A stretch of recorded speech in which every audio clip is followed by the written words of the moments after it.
नमस्कार, आप देख रहे हैं पब्लिक जंक्शन। फिजियोथेरेपिस्टों को अब डॉक्टरों की तरह अपना स्वतंत्र क्लिनिक खोलने की अनुमति मिल गई है। यह फैसला न केवल फिजियोथेरेपी के पेशे को एक नई पहचान देगा, बल्कि मरीजों के लिए भी इलाज की प्रक्रिया को और अधिक सुविधाजनक बनाएगा। इस नए नियम से फिजियोथेरेपी के महत्व और इसकी उपयोगिता को समाज में व्यापक स्तर पर पहचान मिलेगी। मोतिहारी में इस नए नियम के स्वागत में एक विशेष कार्यक्रम आयोजित किया गया। इस अवसर पर प्रतिष्ठित चिकित्सक डॉक्टर अविनाश मिश्रा ने अपने विचार व्यक्त करते हुए कहा कि यह निर्णय फिजियोथेरेपिस्टों के सम्मान को बढ़ाएगा और आम नागरिकों को भी फिजियोथेरेपी की आवश्यकता और इसके लाभों के बारे में जागरूक करेगा।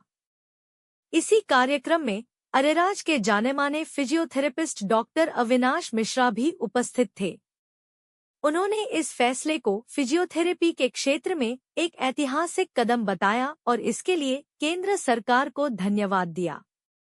डॉक्टर मिश्रा ने कहा कि यह फिजियोथेरेपिस्टों के वर्षों के कठिन परिश्रम और समर्पण का ही परिणाम है। उन्होंने उम्मीद जताई कि इस नए नियम के लागू होने से मरीजों को उच्च गुणवत्ता वाली फिजियोथेरेपी सेवाएं आसानी से उपलब्ध हो सकेंगी।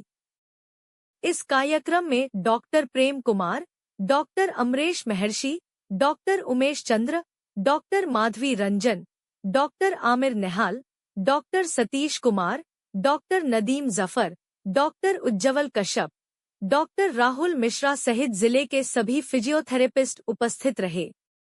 निश्चित रूप से यह नया नियम फिजियोथेरेपी के क्षेत्र में एक सकारात्मक बदलाव लाएगा और मरीजों के लिए स्वास्थ्य सेवाओं को और भी अधिक सुलभ बनाएगा। पब्लिक जंक्शन पर बने रहने के लिए धन्यवाद। मेरे सीनियर डॉक्टर अनंत सर ने बताया, मैं यहाँ फिजियोथेरेपी करिकुलम में हुए सुधार के बारे में आप लोगों को अवगत कराने के लिए उपस्थित हुआ हूँ। करिकुलम में निम्नलिखित सुधार किए गए हैं, जैसे NCAHP एक्ट 2021 के अंतर्गत पूरे देश में फिजियोथेरेपी एजुकेशन एवं प्रैक्टिस का मानकीकरण करना है। BPT कोर्स का extension of BPT degree program 5 साल के लिए कर दिया गया है, जिसमें 1 साल इंटर्नशिप अनिवार्य है। BPT कोर्स में एडमिशन लेने के लिए छात्र को फिजिक्स, केमिस्ट्री और बायोलॉजी में मिनिमम 55% मार्क्स होना चाहिए और नीट क्वालिफाई होना चाहिए। हम लोग का डिमांड बहुत पुराना था। पहले हम लोग के ज़माने में बिहार कमांड एंट्रेंस के थ्रू होता था। और आपको एक चीज़ बताते हुए खुशी हो गया अविनाश जी, सॉरी फॉर इंटरप्शन, कि पहले बिहार ही एक ऐसा स्टेट था जहाँ पे कंबाइंड एंट्रेंस के थ्रू फिजियोथेरेपी को भी लिया जाता था, बट आउट ऑफ इंडिया अलग अलग एग्जाम्स होते थे। अब भारत सरकार ने पूरा करिकुलम जारी किया है कि नीट के थ्रू ही फिजियोथेरेपिस्ट आएंगे। कर्नाटक और बिहार, पहले बिहार शुरुआत किया था, फिर कर्नाटक किया, और पूरे हिंदुस्तान में अब नीट अगर आप पास करेंगे तभी फिजियोथेरेपी करेंगे, अदरवाइज आप फिजियोथेरेपी नहीं कर सकते। Thank you. आगे BPT कोर्स करने के बाद जो छात्र छात्राएं आगे की पढ़ाई करना चाहते हैं वो मास्टर ऑफ फिजियोथेरेपिस्ट की पढ़ाई कर सकते हैं। MPT में भी कई विषयों पर विशेषता दी जाएगी, जैसे में ऑर्थो, न्यूरो, कार्डियो, थोरेसिक्स, पीडिया और गायनिकोलॉजिस्ट और सीवियर इत्यादि। MPT करने के बाद फिजियोथेरेपिस्ट हम लोग इसमें PhD भी कर सकते हैं। PhD के बाद इसमें हम लोग रिसर्च भी अब कर सकते हैं। क्लिनिकल में अलग अलग पद बनाए गए हैं, जैसे कि clinical physiotherapist, senior clinical physiotherapist, chief physiotherapist, director of HOD of the physiotherapist.